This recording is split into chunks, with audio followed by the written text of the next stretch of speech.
Hello, everybody. Today we're going to be taking an updated look at the Path of Conquest milestones, and we're going to be starting with the 100 Kingdoms.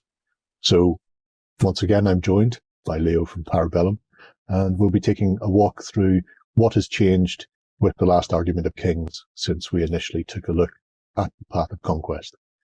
So it's great to have you on the channel once again, Leo. Thank you. Thank you for having me. And the game has evolved so much since that I'm so happy, that we're following up and that we're, talking about all the new things that came out because, an entire new faction that with the Wadrun are out, right? Yes, with all of their bestial dinosaur goodness, right? And when the Wadrun came out, right, some really big changes happened to the game. And we saw for the first time with the Wadrun, first of all, characters being able to ride monsters, which is just absolutely insane. But at the same time, we also saw the first instance of faction special rules. Right. And for a while, this was the thing of the Wadrun, but it was very important that the unique play style of every faction, right, was represented in how they play and in all their different ways that you can build your army. So for the first time, we brought into faction special rules for all factions, and it's something that has really changed the game. It's something that has really made the game a lot more. A lot deeper, because last time when we were first doing the Path of Conquest, we saw the retinue system for the first time. Sure. And now we're seeing, this additional layer of depth in list building. And I'm just so excited about it. Should we jump in then and talk about the 100 Kingdoms? So yeah. People, if they followed along those 6 milestones, their army is still perfectly valid, but they may need to go in and tweak how exactly it was laid out or change up the game. So in terms of layout, the army is perfectly viable, right? And it was designed at that point with that in mind. And definitely one of the things that we were doing with Path of Conquest was to make sure that you're creating an army that can go either way, right? That no matter what, the actual army will remain playable and you can still play with it. And it's just, we're only giving you more possibilities and more, avenues to approach list building. So before we say specific about the 100 Kingdoms, there are some changes that happen overall to the entire game.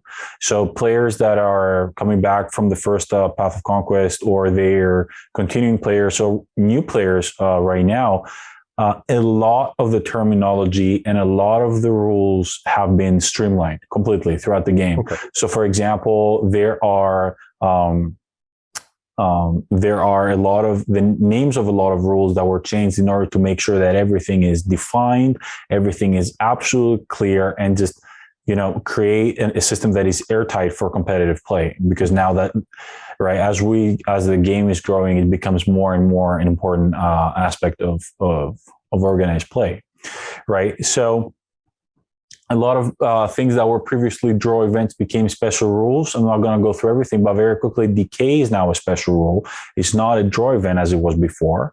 Now, for example, you can use multiple draw events, not just one. That's very important for the 100 Kingdoms, that you could usually stack, Bastion and Fury and all these different abilities on each other. And there are massive changes in the way support works and impact attacks, right? And of course, the Household Knights right now are some of the sweetest, absolute great regiments in the game. Mm-hmm. So let's look at the 100 Kingdoms specifically. And of course, the name of their special rule really reflects, the way we envision them in the lore, and it's called Adaptability to Adversity. The 100 Kingdoms were always this faction that they didn't have monsters, they didn't have certain things, but they were the faction that brought the right tool at the right time to face the enemy. Mm-hmm. So essentially, adaptability to adversity pretty much underlines 3 different ways to approach the game. And so when you start creating your army list, you select a trait. Right now, when you select that trait, all of your regiments and characters in your army have that trait, right? Okay. So the first one it's called veterans, right?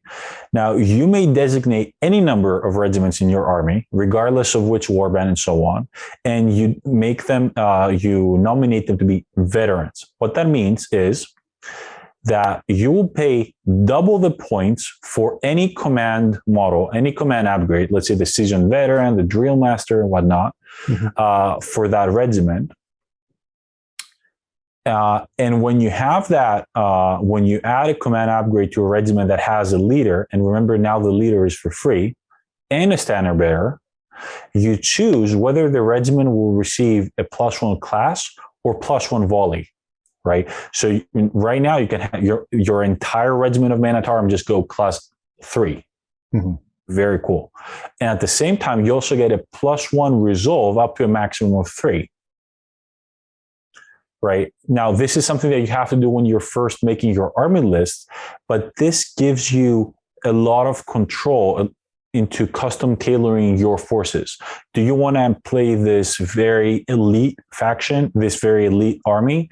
You can have, seasoned warriors in the men-at-arms supported by Gilded Legion and Household Guard, any regiment that you like, knights, orders, phalanxes, halberd phalanxes of the Household Guard, just anything you can imagine can become more efficient by becoming veterans. This is a great and absolute game changer for the 100 Kingdoms. It costs some more, but the entire army can just become so powerful and so good at dealing with all different threats. That's a great, an absolutely great choice for the 100 Kingdoms. Yeah, it's a nice balancing mechanic, especially if you know your opponent and the sort of things they're playing in their army. You can tailor your force to specifically deal with them. I suppose if you're at a tournament where you may be taking on a lot of different people in competitive play, then having a very defined play style for yourself can be a benefit, because if you know exactly what you have under your command and how you're going to use it to crack whatever nut happens to be opposite you, then that may lead you to play a more open or less veteran force, or perhaps just push all into the veteran side where you're going to be taking a very tight, compact list, but will be capable of doing a lot of damage in there as well. Yeah. And it's it definitely, you need to have a full on, right? You need to have a standard bearer, a leader, and a command upgrade for it to work. And you have to strike a balance between, having larger regiments in order to use, less points to gain the benefits, and being able to spread out throughout the battlefield. So there is definitely a balance you have to strike there. You can have few very elite regiments, very powerful, and give your these bonuses to a lot of stands, but sometimes at the cost of actually being able to contest multiple objectives. So it is very powerful. At the same time, we have to be very careful how to balance it. Then the second faction, the second trait is called Relentless Drill. Once again, it goes around your entire army. It's an entire army buff. Actually, in this case, it's infantry stands. But what happens is that every infantry stand gains the support 1 special rule. Now, you'll notice that in contrast to our last Path of Conquest, support used to be just support. Now it's a support X special rule, which means that whatever the variable X is, that many attacks you're supporting when in combat, which is great, because if you already have the support 1 special rule, you get a +1 to your support rule. That means, for example, you have, let's say, Household Guard, right? 1 attack each, and then you have support. You have support 1. When you're getting the Relentless Drill, you're doing support 2. So now it's 4 attacks for the regiment in the front and 3 attacks for the regiment in the back, for the stand on the back. Sorry. Yeah. A lot of attacks, just absolutely great for these mass phalanxes to dominate and hold key points on the battlefield. Yeah, and for infantry heavy armies, that trait can be absolutely devastating for people trying to move them off objectives, because you don't ever want to be coming at them from the front, because you'll just end up facing all of the attacks. Can they be used in combination then? Or is it an either or? You're picking either. It's an either or. And playing the game, this is actually it really has to do with how you're approaching your army list build. And one of the things that I've liked very much is that looking into competitive play and how we play in tournaments, I really love how I see 100 Kingdoms players really split between choosing these traits. And I'm just so very happy about this because depending on your list, there are just so many different, very viable ways to play the game, depending on what it is that you like to have in your list. That's very important for us. No, I was going to say that the fact that you're already seeing players choosing between the two shows that the balances or the risk reward from both are equally good, because if you see a sudden skew and everybody is taking the drill master trait, then you know that it's too powerful and it's negating it, so it's not a choice at all. But when you have that split, you know that the traits both offer something equal, depending on the person's list and their play style. Yeah. And actually you see a lot of people going for the third trait and last trait. It's called Dynastic Alliances. Mm-hmm. Essentially, it allows you to select an additional warlord. Now, keep in mind that we're going to talk a little bit about, there have been changes in supremacy abilities as well. In this case, by having Dynastic Alliances, it means that you can have 2 supremacy abilities. And a lot of supremacy abilities are always active, you can have 2 supremacy abilities that are always active. Mm-hmm. So you have to choose warlords that are different. So, for example, it cannot be 2 noble lords. Okay. Right? It will have to be a noble lord, let's say an imperial officer or a theist priest. And if you have this particular trait, you can use a chapter mage as a second warlord. And the chapter mage gains a unique supremacy ability through that trait, which is called protective glyphs. Essentially, what it means is that every character on the battlefield, right? Mm-hmm. Sorry, apologies. While this character is on the battlefield, right, enemy spells targeting friendly regiments count as if affected by enemy interference. So essentially, you have this second warlord, the chapter mage, that has cast this protective ward throughout your army. Mm-hmm. And on top of that, if you cast a spell with range of self on this character, instead of the chapter mage receiving that spell, you choose another friendly regiment within 8 inches to receive the benefits of that spell. Oh, yeah. And this is just absolutely, it becomes very, very interesting because it opens up all these different ways of approaching the game. For example, you would have, let's say, Cold Fog that would usually be only for the chapter mage's regiment. Now you can count another friendly regiment as obscured. Or for example, you can have +1 resolve, kindled courage, right?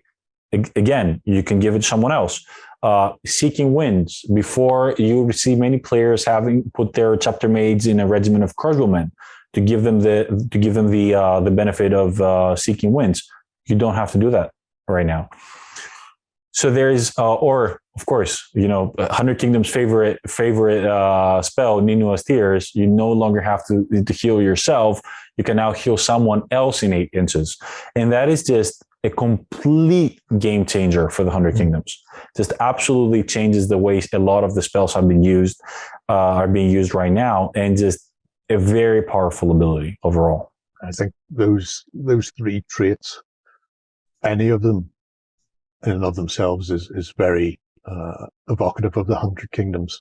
But I think having the choice between the 3 just shows exactly how utilitarian the 100 Kingdoms are, and the fact that they have that adaptability. Humanity, like cockroaches, will always find a way to survive anything that's coming towards them. And I think that is reflective in those new traits, that you can bring a very different force to the table that might be sitting opposite you, even though they could both be 100 Kingdom armies. And you won't know until you start playing and experimenting exactly what your preferred method of exploiting the 100 Kingdoms is. Yeah, and lastly, we talked a little bit about, we have reworked the supremacy abilities for factions. So, for example, now the noble lord has a different supremacy ability if they're a cavalry noble lord or an infantry noble lord. So, for example, the cavalry, if it's on the battlefield, all household knight regiments gain +1 class in the support 2 special rule, and support now works on impact attacks as well, which is just absolutely massive, right? And because they are now with a new system, you first have, right? Let's say you have 4 attacks. Impact attacks is half of that. So half of 4 is 2. And then after you have your attacks, then you add any bonuses to your impact. So, for example, there is a supporting regiment would support with 1 impact attack. If they have support 2, now they do 3 impact attacks.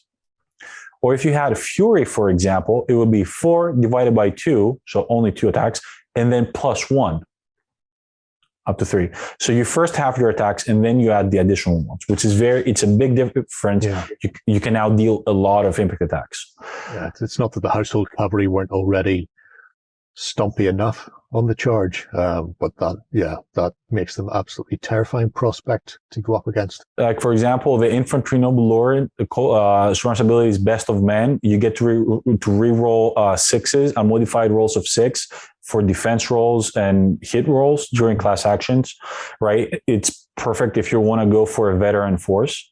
Imperial Officer, for example, is rapid deployment. You can now modify your reinforcement roll by 1 for all friendly regiments, right? Just a huge difference right now with a roll of 6 always being a failure. The Feast Priest is absolutely amazing. For the duration of this round, spellcasting actions performed by stance with the priest special rule, right, not including divine sanction, affect every devout regiment on the battlefield.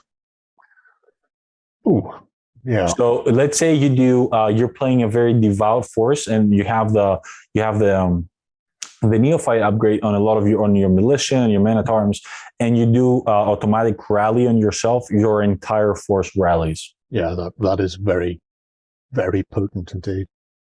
Yeah, and it's just, I love the fact that you have to go one or the other. You have to choose the supremacy ability, and then you have to choose a trait, but there is just all these great combinations everywhere. You can play all different kinds of setups and army lists, and it's still very viable and very competitive. And we're just very happy with the balance that we found with these faction special rules. Yeah, it certainly offers. I mean, there are already a host of options in list building anyway, but the things you can do now with the traits and with the supremacy means you really can tailor a force and have that narrative built into your force. You say, for example, you've got a very devout militia heavy force, or whatever it happens to be. You could have all the bonus supporting attacks plus the fact that the priest then can throw out these essentially close to army-wide blessings or spells across all of these devout units. So you can have this rock-solid infantry army that isn't going to go away anytime soon. Or if you want to take these sort of cavalry-heavy army with a lot of elite troops, then you can do that as well, and any combination therein. I think an awful lot of 100 Kingdom players are going to have so many more options because of these changes that will change up the gameplay significantly as well. Yeah, just across, and this is something that I'm looking forward to talking about, all the great things that every faction has gotten with these new updates, but it's just this entire new way of approaching list building and all this new depth that is found in and thinking about your army list and thinking about your synergies and combinations. Just, I'm very excited about every single faction. So there we have it, folks. An update to the Path of Conquest for the 100 Kingdoms. If you've already followed us on the journey through the previous 6 milestones, then there will be an updated PDF below, so you can see how 1.5 for the last argument of kings has changed the 100 Kingdoms for the better. We'll be back soon with updates for the other Path of Conquest forces. Go ahead and check out our other content on screen now. And while you're at it, why not hit subscribe and remember to ding our dong. Go on, you know you want to click it. Go on.